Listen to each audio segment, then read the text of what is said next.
Today we're taking a deep hands-on look at the Firecut plugin for DaVinci Resolve. This video is sponsored by Firecut, but they gave me complete freedom to test every single feature and show you the real results. Before we start testing every feature, we need to get Firecut installed and set up inside of DaVinci Resolve. First thing you'll need to do is head over to the Firecut website. At the top of the page, you'll see a button that says Start Free Trial. Click that and you'll be asked to create a Firecut account.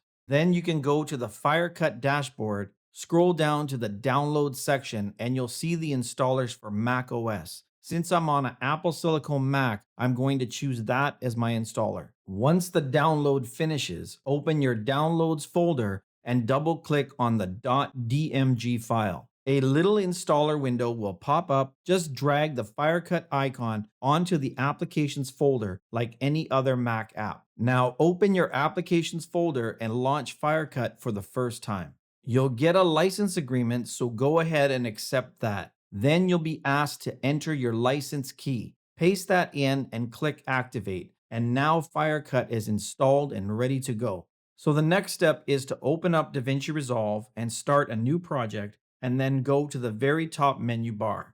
Click Workspace, then go down to Scripts, and you should see Firecut. Click it, and Firecut will open up alongside your Resolve interface. Once the Firecut panel appears, look to the top right of the screen. There's a section that says Connected.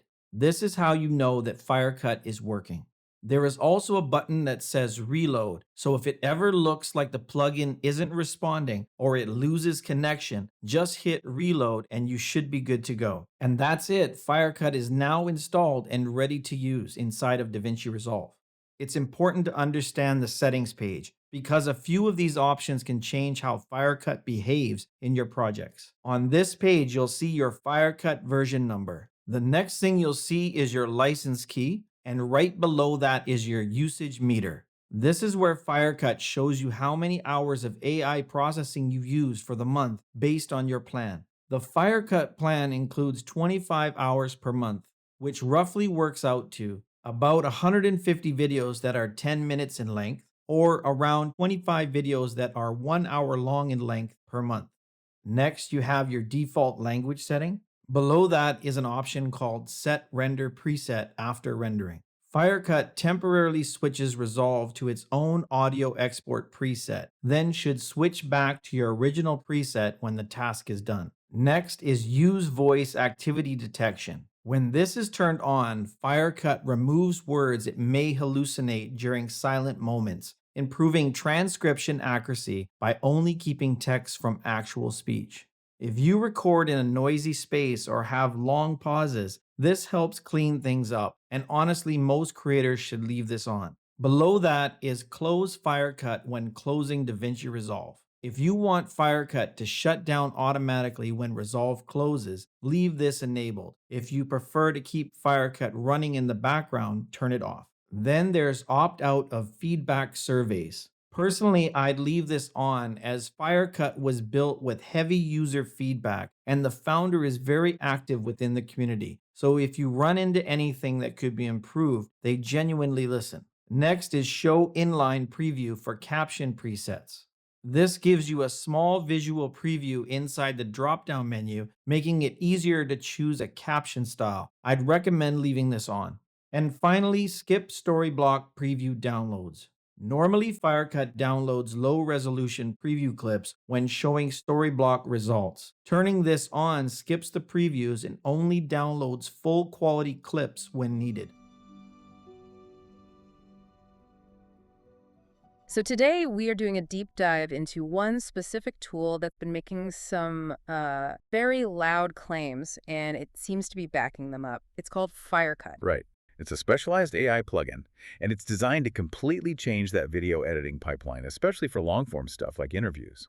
So for anyone out there creating video content, we all hit that same wall. Editing, it's often the biggest time sink, where all your creative energy can just get drained by clipping silences, taking out filler words, setting captions. We've got a whole stack of sources here about an AI tool that claims it can fundamentally change that entire workflow. It's basically offering a shortcut right to the good part. It's more than a shortcut, really. What they're selling is a transformation. The whole pitch focuses on the massive cost of doing it all by hand. Not just money, but your time. Absolutely. So today we're doing a deep dive into Firecut. It's an AI video editor that's sold as this lightning-fast solution to automate, and I'm quoting here, the boring stuff. Our mission is to unpack exactly how this thing actually works and what it does so you can figure out what impact it could have on your own schedule. Yeah, focusing just on speed for a second, we have these testimonials that show the real-world impact. We had one user who just flat out said, it has more than halved our workload. I think what's so important to get right up front is Firecut's positioning. This is not some standalone editor you download. It's a plugin. It's designed to work inside the ecosystems that professionals already use: Adobe Premiere Pro and DaVinci Resolve. Let's jump into our first tool, silence removal. We'll start with the basic tab because for most creators, this one setting does almost everything you'll need.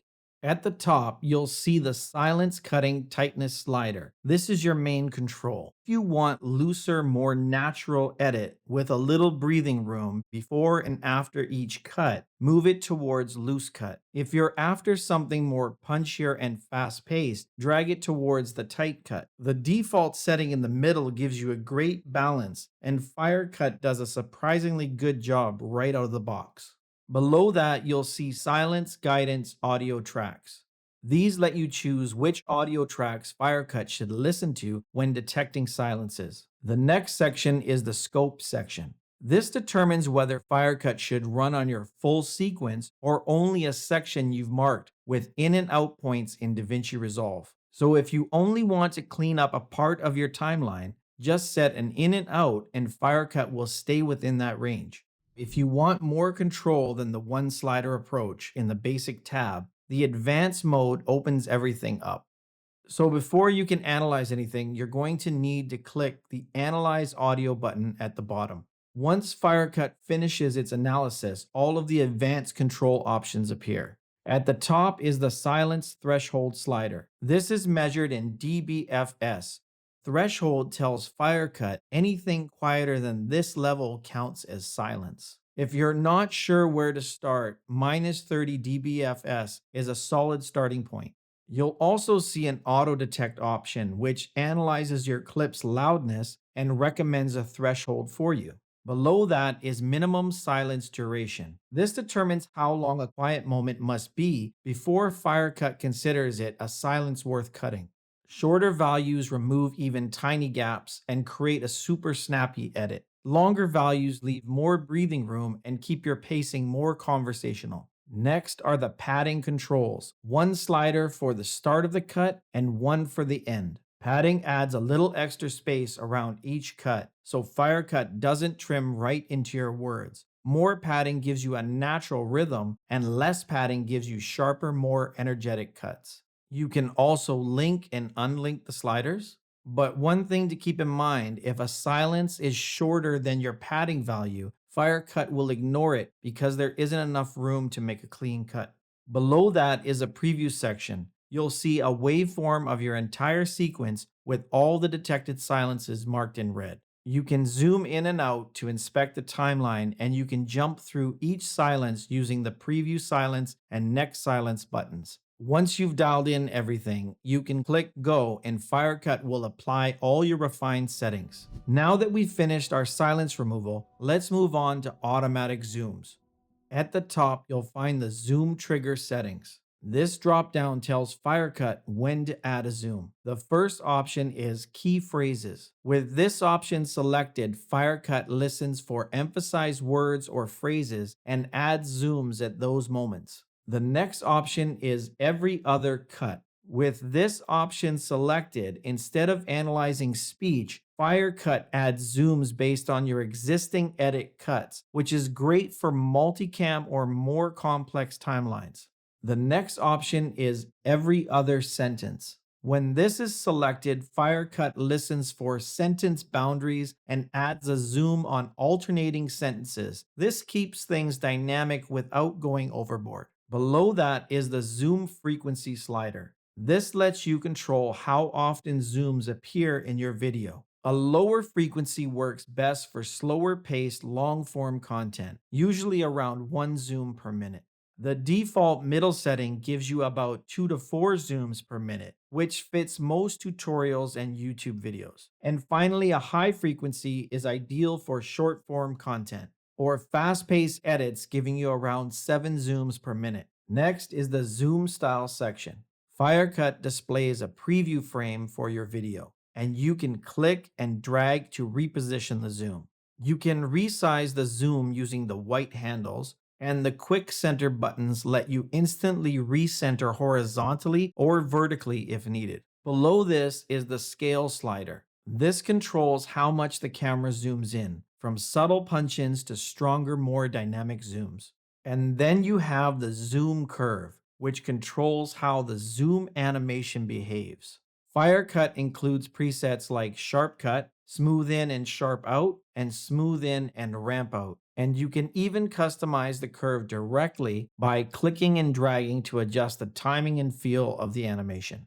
Scrolling down, you'll see the scope option. You can apply zooms to your full sequence or to the part you define by your in and out points inside of DaVinci Resolve. Next is your audio language, which helps Firecut analyze your voice more accurately. Then you have target video track. This tells Firecut where to place the zoom clips in your timeline. Just keep in mind, anything already on that track may be replaced, so the safest option is usually add a new track. And finally, there's the algorithm option. Internal adds fusion compositions directly to the timeline. External creates adjustment clips and applies the zoom behind the scenes using an exported timeline file. Once everything is set the way you like it, click Go, and Firecut will automatically add zooms throughout your video based on your settings. Firecut can also bring your edit to life with automatic B-rolls. At the very top, you'll see 2 modes, automatic and manual. We'll start with automatic because that's where Firecut does most of the heavy lifting for you. So next is the B-roll frequency slider. You can choose how often Firecut should place a B-roll clip. A lower frequency gives you fewer inserts. The middle setting gives you a balanced amount of B-rolls. And lastly, a higher frequency places clips much more often, which works well for fast-paced, short-form content. Next, you'll choose your stock media library. If you're on the Firecut plan, you'll have access to premium story block footage right inside the plugin. You can also switch to free libraries like Pixels or Pixabay, but keep in mind the quality and variety can vary depending on the library. Under this, there are a few additional settings. The first is match sequence orientation. Turning this on tells Firecut to only search for footage that matches your project's orientation. Just remember, enabling this does reduce the number of available matches. Next is maximum clip duration. If this is set to unlimited, Firecut will stretch each B-roll clip to cover the entire phase or section it matched. But if you want snappier cuts, you can limit the clip length to a specific duration. Below this is the scope section. You can apply B-roll to your full sequence or only to the regions marked by in and out points in DaVinci Resolve. And then there's audio language, which helps Firecut analyze your speech more accurately when choosing relevant B-rolls. Once everything is set, click Find B-roll. Firecut will scan your audio, search your selected library, and automatically insert clips on a new track. Once Firecut finishes inserting your B-roll clips, you'll be taken to a final review page. Firecut will then show you exactly how many B-roll clips were added. If any of these clips are Storyblock previews, you'll also see a banner reminding you that these contain watermarks. If you plan to export those premium clips, you can click Upgrade B-rolls. We'll replace all the preview quality clips with the full resolution, watermark-free versions automatically. Below that is a list of search terms Firecut used to match your B-roll to your narration. Automatic B-roll is great for speed, but sometimes you want full control over the exact visuals in your edit. And that's where Firecut's manual B-roll mode comes in. At the top, you'll see the same stock media libraries as before. Below that is the search term box. Here you can type in any keyword you want. Once you've entered your search term, click Search and Firecut will pull up all the matching clips from the library you selected. Below the gallery is a drop-down that determines where the selected clip will be inserted. You can choose Add a new track, or you can choose any of your existing tracks if you want to keep things organized a certain way. Firecut will insert the clip at your current playhead position. The next step is making your video easy to follow, and that's where Firecut's captioning tool comes in. At the top of the page, you'll see the scope section. This allows you to transcribe your entire sequence or limit the transcription to the portion marked by your in and out points. Next is the audio language, which tells Firecut what language your original audio is in. Then we have the guidance prompt. This feature lets you nudge the transcription model if certain words are a little tricky. For example, if it keeps writing Firecut as 2 words, you can type Firecut as 1 word here to ensure the correct spelling. Below this is translate to another language. Once everything looks good, click transcribe and Firecut will generate captions for your sequence. At the top is the preview area. You'll see a live preview of your video with the captions applied. You can click and drag the captions to reposition them, or use the quick buttons to center horizontally or center vertically, and/or fit and fill the caption box. Below that is the Edit Transcript section. Here you can do the following. Click any word to edit it. Click the slashes between words to toggle line breaks. Use Find and Replace, undo or redo edits. Reset back to the original transcript, export captions as SRT or VTT, and finally toggle timestamps. Next is the caption preset area. You'll see a list of styles inspired by popular creators. There's also a feature to adapt to sequence, which automatically scales captions to your resolution. And then there's Clear Style, which resets everything back to simple text.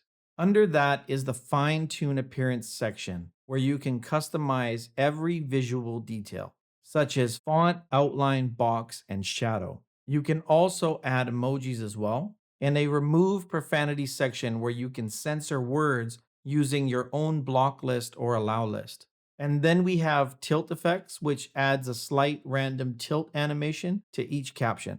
Below that are caption animations, which allow your text to react to your voice. You can also control the number of multiple lines by limiting words per line and limiting characters per line if you want precise layout control. You even have the ability under Adjust Timing to clean up uneven pacing with Extend to Next Word and Extend to Next Caption. Both ensure that captions stay readable without awkward gaps. There are also formatting options like remove punctuation and uppercase text, useful for stylized short form captions.